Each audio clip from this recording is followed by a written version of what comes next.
Welcome to Simply Caroline, a podcast dedicated to women empowerment where we will discuss a bunch of different subjects such as life, parenting, love, business, money, relationships, healing, recovery, addiction, entrepreneurship, and so much more.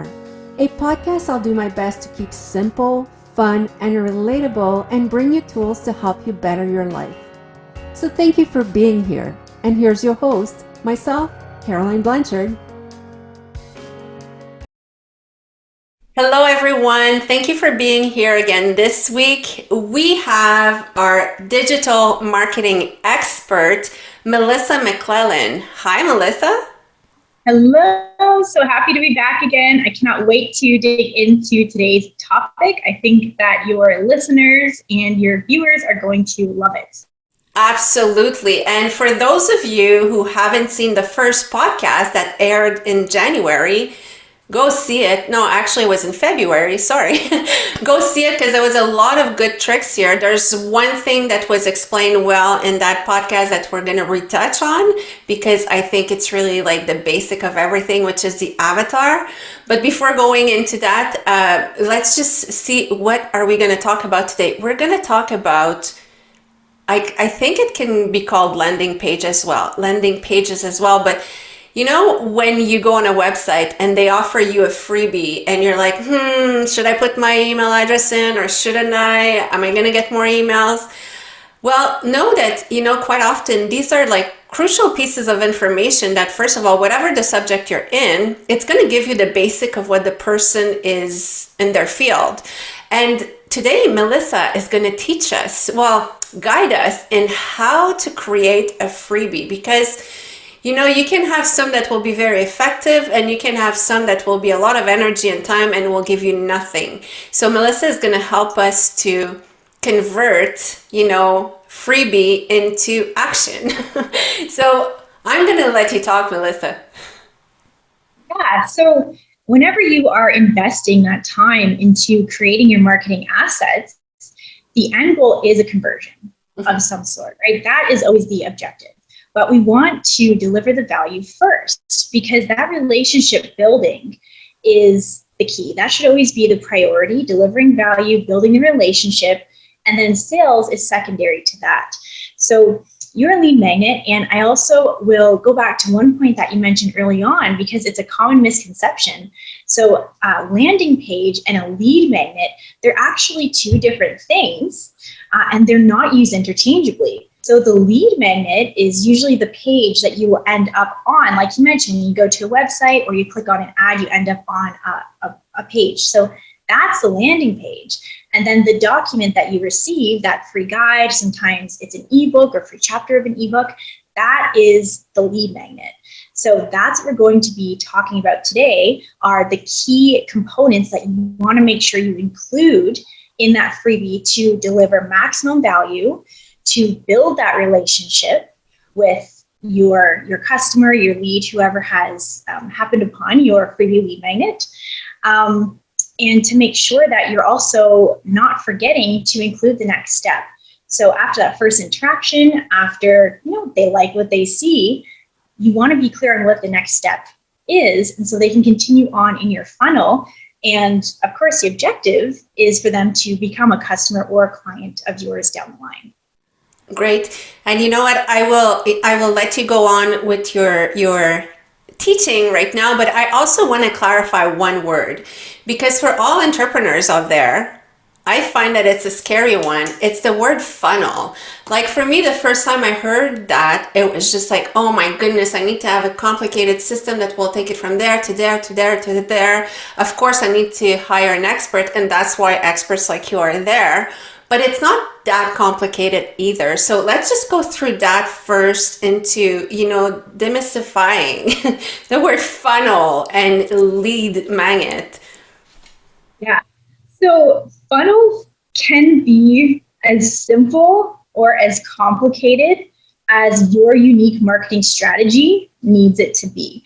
But a simple sales funnel, it can be as simple as even just having something on your website. So if you're not running paid ads, So there's usually two ways that people can come across your lead magnet. If you are running paid advertising, then they're usually clicking through your ad, they're ending up on that landing page, entering their email address, and then they get the lead magnet. But what we also recommend is to have a lead magnet on your website. So if people come across your website organically, then they can also download your lead magnet, and then you can get them into your funnel. So it can be as simple as they opt in and then they receive the email with the lead magnet. And then usually even the simplest of funnels, you do want to have an automated email nurture sequence that will be delivered to their inbox, usually about daily. Over a week is about the minimum, and longer is even better. So just to give you an idea, that is even just a basic sales funnel. Now, it can get as complicated as having different upsells, different calls to action, downsells, and all those things. So it really depends on what your objectives are. But today, for the context of just a lead magnet delivery, we can just focus on the simple funnel of having a page where people can go to opt into the lead magnet and then having it delivered to their inbox. And it can end there for you, but I do recommend to have a couple of other nurturing emails feed out to them after. So we can just focus on that simple one today. Perfect. And that can be as simple as just having, an opt-in button on your website. Yeah, exactly. So what are the key components to have like a successful one that you don't just waste your time and energy and resources? Yeah, so one of the things that you want to be very, very clear on is who your avatar is. So if you have not done an exercise like this yet, where you have focused on who exactly is your ideal customer or client, and you haven't mapped out their pain points, you definitely want to do that first before diving into your lead magnet design. So once you're super clear on that, the other things that you want to have ready or have in mind before you start writing for your lead magnet is your own brand story. And we all have one, even if you haven't formally written it out yet. You are usually your avatar, or you were.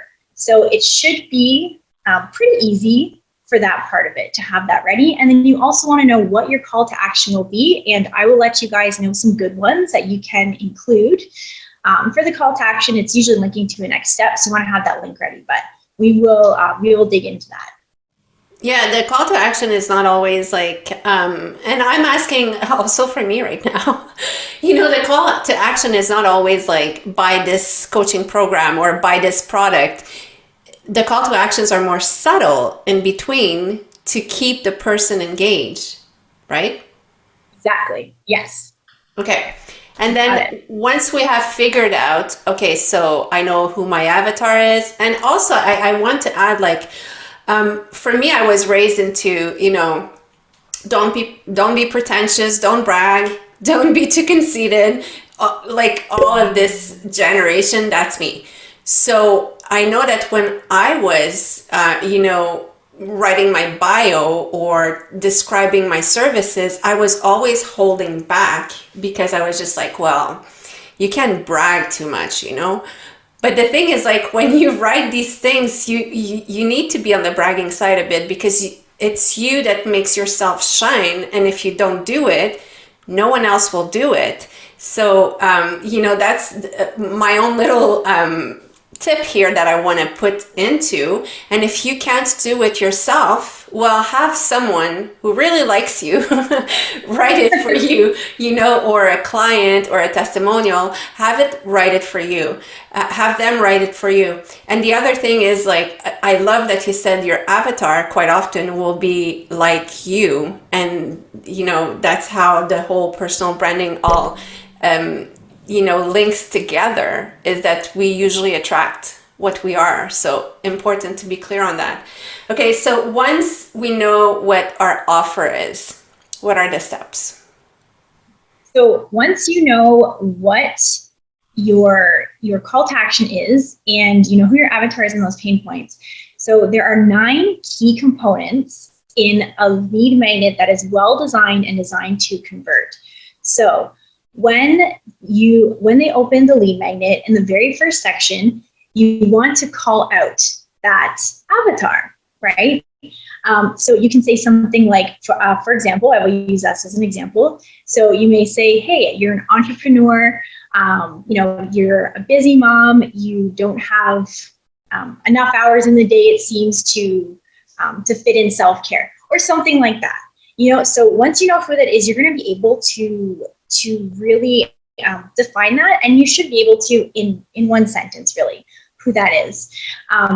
And so, but you're not just going to leave it at the one sentence. So that's a really good introduction. And then you also want to explore that a little bit further. And the purpose of doing this is it confirms for the person who is reading it that they are in the right place, right? So for example, if you ever see maybe a post on social media and you get this sense of, oh my gosh, I feel so called out right now.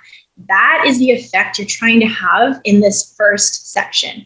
So after you introduce your avatar, make them feel like they're in the right place, you may continue to say things like, for example, you've just dropped off the kids to school and you're making a mad dash back to your desk to get ready for your first Zoom call, didn't have time for breakfast, and your workout is just an afterthought now, or something like that, right? So you want to call out some of those points that you have already considered before writing your lead magnet and make people feel that they're in the right place. Yes, and I get what you're saying, sometimes, especially Facebook, for me, it's a traitor. Because I know it does follow our history, but I'll see a post and I'm like, wow, she's talking to me. And you almost like back up and you're like, okay, I need to read it. So it's a really call to action, very clear, concise, and to the point. And so one mistake that I see in a lot of lead magnets that I either receive or audit for my clients is to start with your bio and who you are. But you don't want to start there. That's coming up. But the very first thing you always want to do is make sure that they feel like they're in the right place. So that should always be the first section of a good lead magnet. Okay. And then I'll let you go on to the second. All right.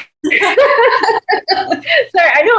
I'm so excited to cover all of. And I don't want to cut you off, and I don't want to say too much because I'm the expert. So I'm like, go ahead.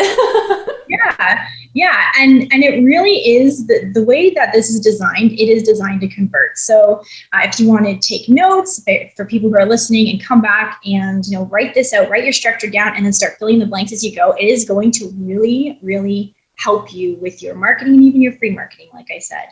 This doesn't have to be a part of a paid ads funnel strategy.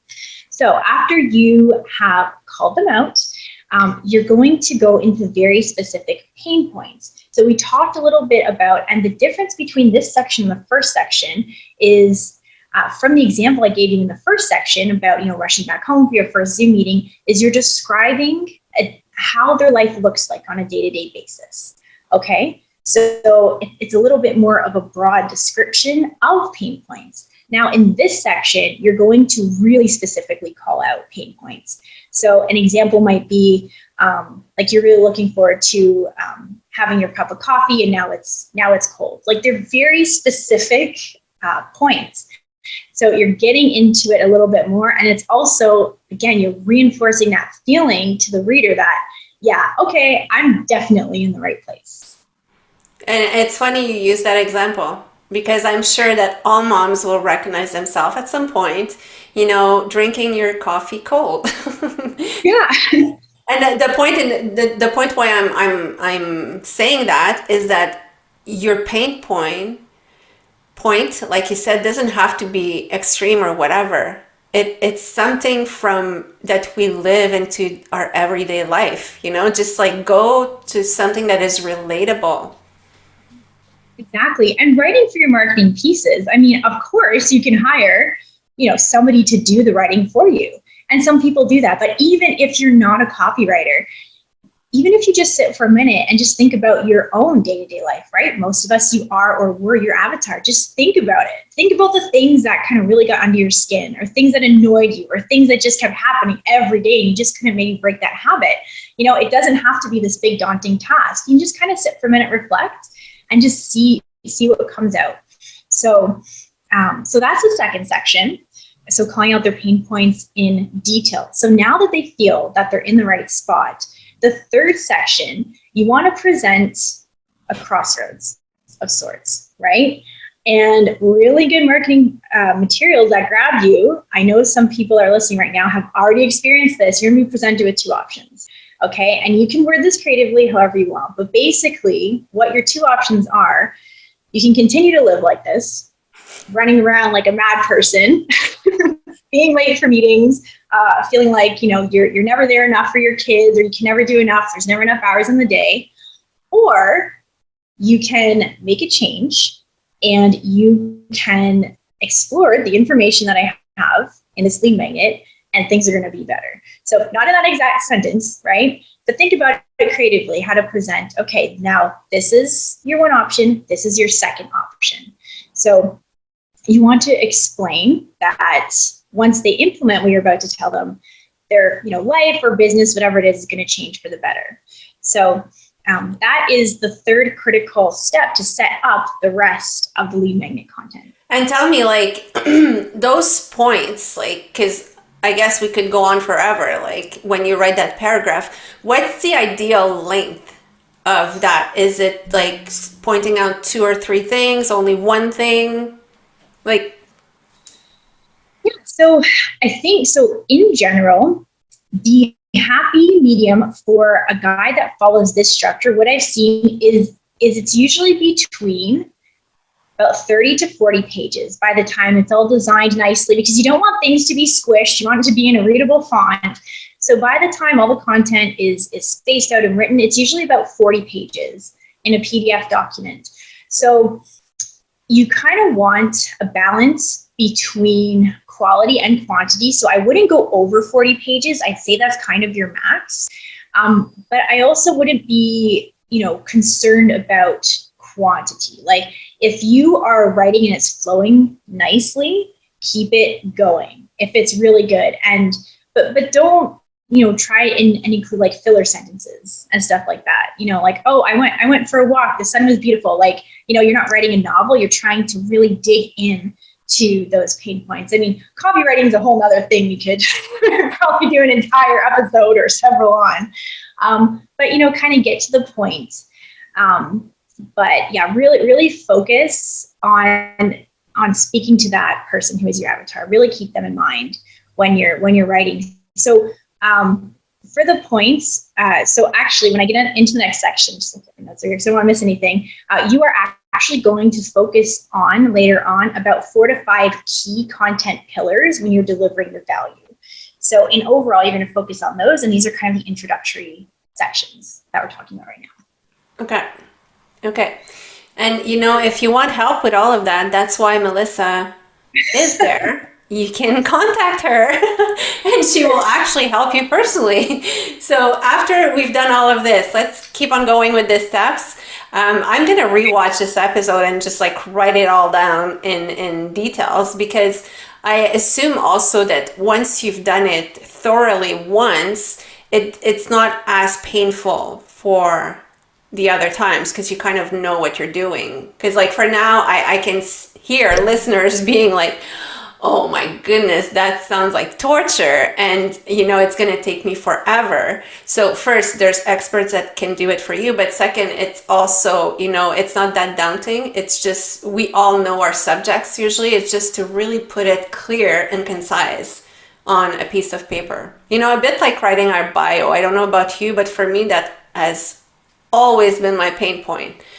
Not that I don't know what my life is. It's just like, to write it, it's difficult. But once it's done once, after, you have your bio forever.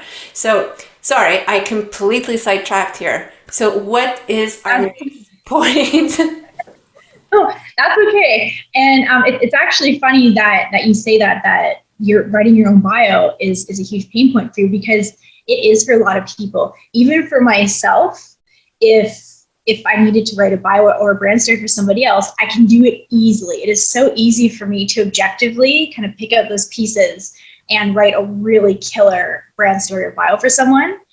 I cannot do it for myself. It is very, very hard to be objective with your own personal story when you're writing that piece of your marketing assets. And also because you feel like you're falling into bragging. Yeah, and it can be a real block. So that is one piece I would definitely recommend. Even if it's just that one piece of your writing, I definitely would outsource it. Okay. I've done it myself. I cannot write my own. So you are not alone there. It's a pain point for a lot of people. Thank you. Thank you. Okay, so after we did our call to action, and I'm sorry, but I didn't write down all the steps, so I'll let you go. Yeah, that's okay. So far we covered the 3 sections. So calling out your avatar, going into more detail in their pain points. And then we presented the fork in the road. You have 2 choices. Mm-hmm. You can stay on, the struggle bus or, the hustle mode, or you can take this path over here. So obviously they're going to continue reading because you have written a killer introduction. So the next section, you're now going to call out the positive changes that your avatar deeply desires. Now, you'll notice this is in direct contrast to their pain points that you just pointed out right before that fork in the road. Mm-hmm. So they committed, yes, I want to do things differently. I want to take this step. Okay, great. Now, when you take this step and implement these solutions I'm going to give you in this lead magnet, in this free guide, this is what your life is going to look like. So this is why it's really important to have a pulse on what your avatar's pain points are and what they really, really deeply desire. And that's what you're going to call out right here. So you can maybe focus on, I'd say in this section, probably about 4 to 5 points, but I wouldn't go with bullet points. I would elaborate a little bit more, maybe focusing more on what a positive change in their day-to-day life may look like. So using our example, you could say, imagine getting your workout in before all the madness of getting the kids on the bus or taking them to school, and starting your day early, being early to those Zoom meetings, feeling, in your zone, like just ready to go, energized, right? Mm-hmm. So you can kind of describe that so they can really visualize how their life is going to look differently after they implement these solutions. Cast the vision. And some people are so good at that. Like they can make you see it. And that's actually like it's a talent. But yes, work really hard into casting a gorgeous vision that when you see yourself in, you're like, oh my gosh. And what? After all of this, I would drink my coffee warm. It would be fresh. Yes. So after I'm seeing the vision, what should I do next? All right, so you're going to paint the vision for them, and then this is where you invite them. Okay, great. If you are ready to dig in, let's go. And then they're going to turn the page. And now this is actually your introduction. This is where you're actually framing your content. So this is actually the fifth section that we're talking about. So usually I see introduction and then bio early on in the lead magnet. So this is actually the ideal spot to put it. So you've already covered those 4 key points. So now you're going to frame the content. And this is where you start to bring in a little bit of your brand story.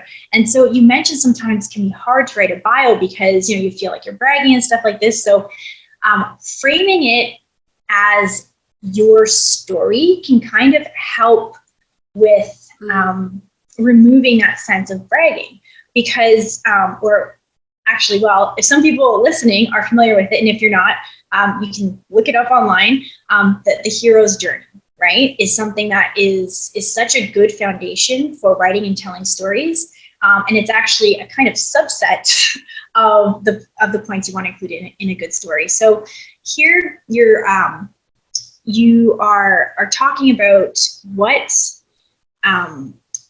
your life kind of looked like when you were where they were. And then there's usually a point in that dialogue where you say, you know what, I get it. And these are the mistakes I made. I made the same mistakes. For example, thinking that I had to do it all, thinking that, well, having my coffee warm and having my time for myself in the morning is less important than making sure the kids are on time and that I'm like 100% prepared for all of my meetings. That mistake of not putting yourself first. And then after you go through those pieces, then you can say a little bit about who you are. And right here, because this is a lead magnet, it's not like your bio on your website, you do want to keep it a little bit short. So you may say something like, and after I see the power of making these changes in my life, that's why I founded, this community or whatever it is to help women get back that balance in their life. So it can just be that one sentence, and you don't have to include, all of your credentials, certifications, degrees, whatever it is. You don't got to put this here. It's okay. People are already following the story, and the storytelling component is the most important piece here. So that is the introduction. So that's the 5th section in your lead magnet. That's so should interesting. I carry on with the 5th? Yeah, but I just want to point out that it's so interesting because that's a crucial mistake that a lot of people do. We try to put everything at first because we're like, okay, I'm going to say everything from the beginning. So if I only have their attention a minute, at least they're going to read what I'm doing or what I'm offering. And that's a mistake because you don't give them the time to relate or really understand even like why they would want to read that. So I find this point so interesting that it's like towards the middle of the process that you start talking about, what you're actually offering. And the other thing that I just want to, clarify before we go any further, you said, 30 to 40 pages. So again, if I would be listening to that, not knowing, I would be panicking like, okay, my goodness, where do I put all these pages? Like, do they need to be automated and blah, blah. But it can also be like everything you described can also be just like a text, a page that follows everything. Absolutely. We're talking about it section. But it doesn't mean that it has to be all automated and switching screens and all of that. No. This is so when you're done creating your lead magnet. So what a lot of people do, so they take care of writing the sections first. So maybe I'll just take this moment to give a little bit of practical advice on how to actually accomplish this and kind of break it down in a bit so it doesn't seem so overwhelming, because it really is not. Please believe me when I say it really is not. If you just take the time to sit down and do it, a lot of people actually kind of love the process of working through this. So do it once, and you just might love it. I'm a person, when you give me steps, it clarifies everything because I can do like step 1 and then check it, done. Let's move to step 2. So I love it. So now we're at step 6. Yes. Yeah. And so when you're creating your lead magnet, before I get into step 6, so focus on writing these sections first, right? Outline these steps I'm talking about, fill them in, focus on the writing. A lot of people love using Canva for design. You don't have to be a graphic designer to use Canva. They have some great templates in there, and then just start populating with the content. And again, make sure it's nicely spaced. And that's usually how it ends up being, about 40 pages in total, because you're trying to make it visually appealing. You don't want to squish things in there. And then your output, what you're actually delivering, is a PDF document. So you don't have to have different web pages or anything like this. You're just going to download it as a PDF and deliver it by email. So it's a lot simpler than you might think. Awesome. I like simple. All right. So let's get into section 6. So in section 5, you talked about, used to make the same mistakes and, life was not fun, blah, blah, blah. This is why I developed this. Now, the next section, you're going to talk about what you learned from your mistakes. So this can be bullet points, right? Just hit it home. This is what I learned. So for example, self-care is actually the most important part of my day, and it should never be an afterthought, and things like that. So a couple of bullet points, you can do 4 to 5 in this section. And so the next section, 7, so 6 is kind of a brief one.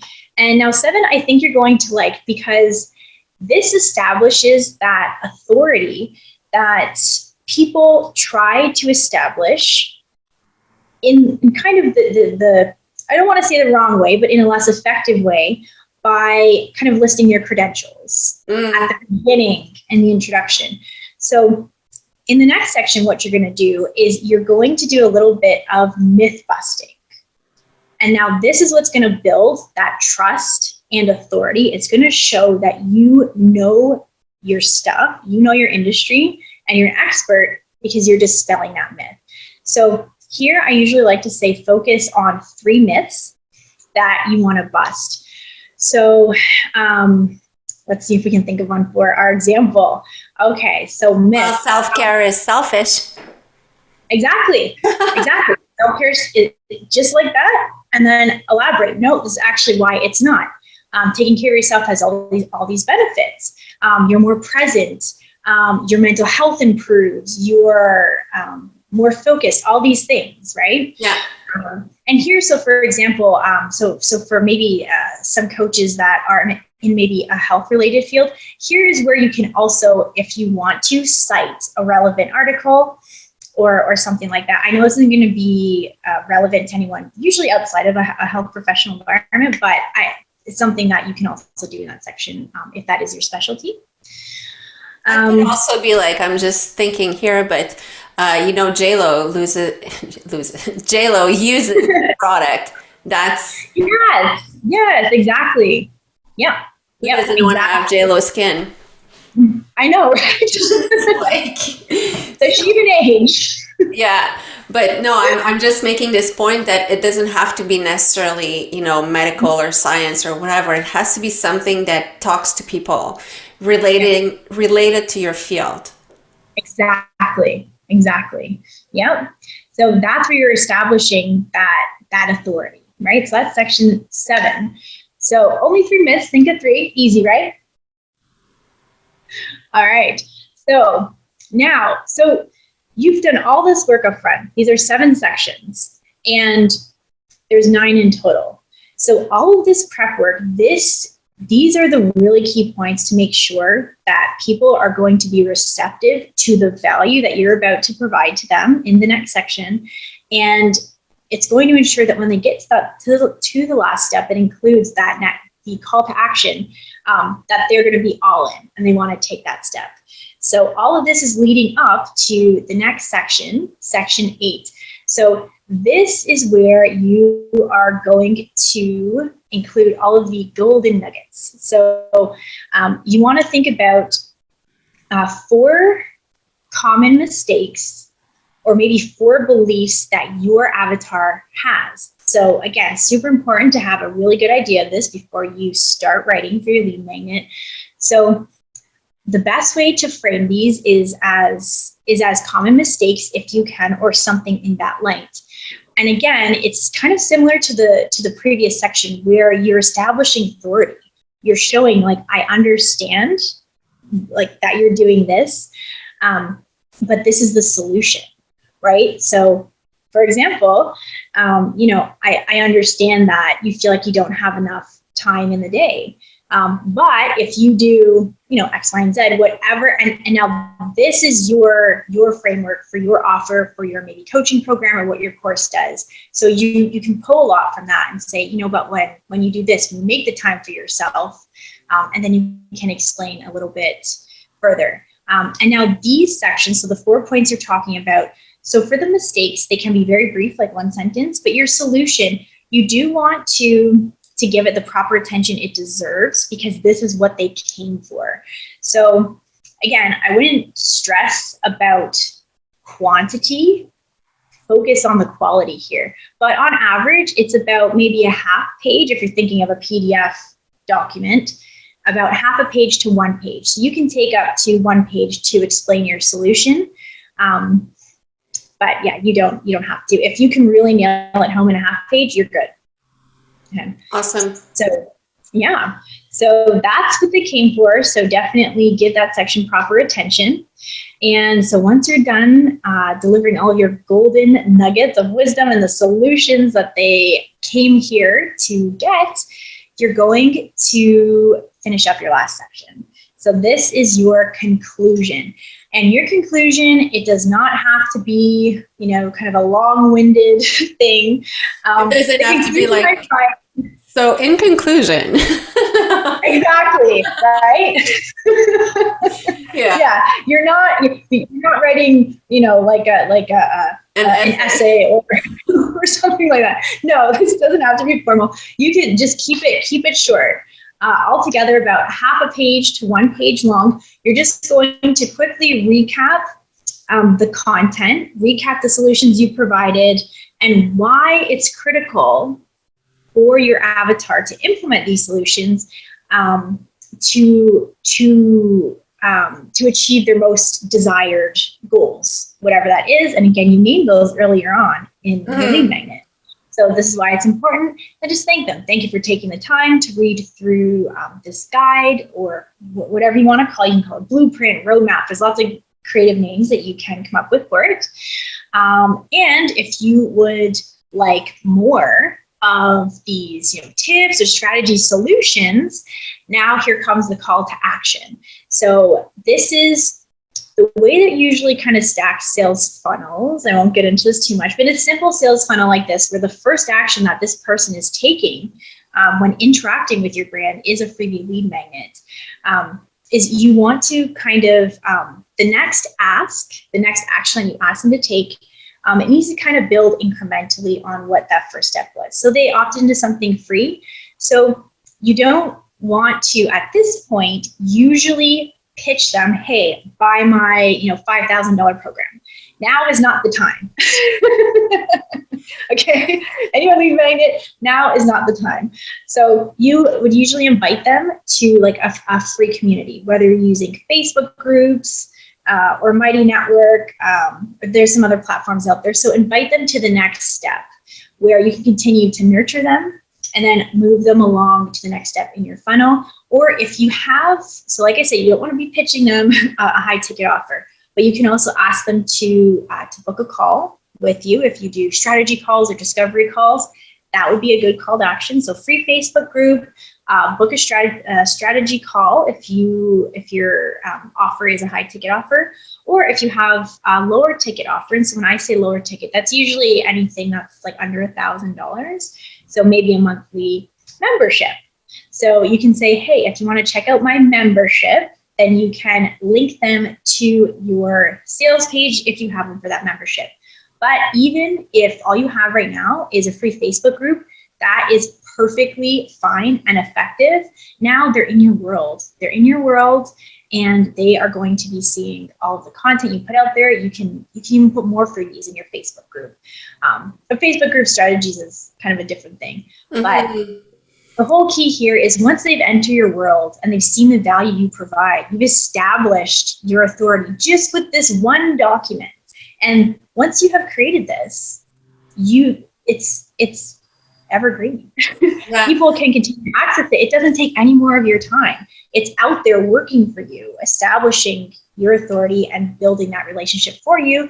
And then it's taking them into your world. So they love it. They want to hear more from you, and then invite them to their Facebook group so they can do that. So you always want to bring them to that next step, whatever it is, because you don't want to lose them once they're there. And if they take that step, obviously they liked the content that you delivered. So yeah. And when they get to that lead page anyway, they already entered their email address or whatever information that you're asking. So right there, after, if you have a newsletter, if you have promotions, you start building an email list. And I'm from the old generation that it was like the Rolodex, but I'm not that old. Come on, but I know what that is. But it was like, when I was in university, it was build your Rolodex. Now it's like build your email list. And quite often we don't put enough emphasis on that, because we're like, oh, whatever, I don't have something to sell yet, or I don't have this yet. But building an email list is crucial, because it's gold in the end. It used to be like an address list, but now it's like email list. But you have that always to go back to if you want to reach out to your people again, or anyone who showed an interest at a certain point. So, and I like what you say about don't go for high tickets. For me, $1,000 is still a high ticket. I thought you would say like bring them to an online course of $39, but it depends how you offer it. But what I really like that you said is, you have to be patient and all of that. So what you're saying is not that after that lead page or lead capture, bing, you're going to have a sell. Maybe you will, but most likely it's not that. It's just entering them into the funnel, entering them into, your world, like you said. And I think that that's another mistake that a lot of entrepreneurs do. And I'm going to count myself in there as well. I don't do it anymore, but at first it's like you want success faster. So it's always like you push too fast to get there, and then you push people out. So you end up losing them and not converting them to clients. So it's really also a question of patience, I believe. Absolutely, absolutely, and it can be kind of difficult, especially for new entrepreneurs, to make that mindset shift, to deliver value first, to put the effort there first. Deliver value, build the relationship, instead of for example, posting on their page nonstop, hey, like last minute sale, my training that's $100, or like whatever it is, it's going to close this weekend. Like if people don't like you, feel like they know you, and you haven't built trust, right? Like no trust factor, they won't even if you offer that same course for like $1, they won't spend $1, because it's not about the price. And that's another mistake, actually, that I could talk about forever. Yeah, and let's talk about this. Let's talk about this a few minutes. Like right now, I feel like we're talking a lot to coaches and healers and all of this, but it is becoming a huge proportion of entrepreneurs because we decide to work for ourselves. But yes, let's talk about pricing just briefly, because some people will think I will give it away almost. There's a Groupon mentality that I thought when that came on, and I'm not saying anything about Groupon, it's an amazing idea and organization and blah, blah, but someone told me at some point, if you offer deals always, you will only attract people who are in for deals. So you'll never have full values from those people. But that's my end. I'll let the expert talk. Yeah, no, you are 100% right. Pricing is, you should be aware of your competitors. You should be aware of pricing for comparable offers in your market. That's just kind of business basics 101. You need to know where you stand amongst competitors, and everybody has competitors. Okay. There are always competitors, and it's not that you're doing the research to, kind of find out what are they doing and then it ends there. You're doing that to know how you can stand out, and to also make sure, like, yes, you want to be on par with your offer pricing.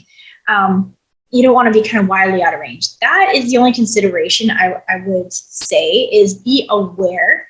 But when it comes to, kind of deeply discounting your high ticket, what should be high ticket programs, it's usually, if you're feeling like you need to do that, that's usually a huge red flag that something else is not right in your marketing strategy. For example, the relationship piece isn't there. People aren't buying from you or want to work with you because they don't feel like they can trust you yet. And we establish trust by, one of the pieces, like the lead magnet or having them in your group. Once people get to know you, then they want to work with you. So I definitely, if you're feeling the need to do that, I would try and take a look at where else you can improve pieces, because I can't think of one reason why you should need to lower a high ticket program to sell it. If it's not selling, something else is not in alignment with your marketing. Well, I love that you said that. I love that you said that because, now we're talking about services, but even with products, Yes. I have a business in products as well.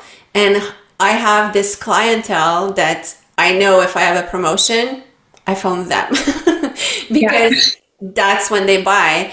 But it's in your marketing strategy. And I love the fact that the company I work with is going on science and, efficiency, but they're not going on price, which is there's always a market for whatever you have to offer. Because if you thought of it and if you created something, there's people like you out there. So there is a market for it. It's how to get to that market that is the big, challenge, and not only the price. So thank you for, touching on that. And for high ticket programs, and kind of going back to the have patients, you always need a relationship building piece. People who don't know you won't even buy like a $47 mini offer.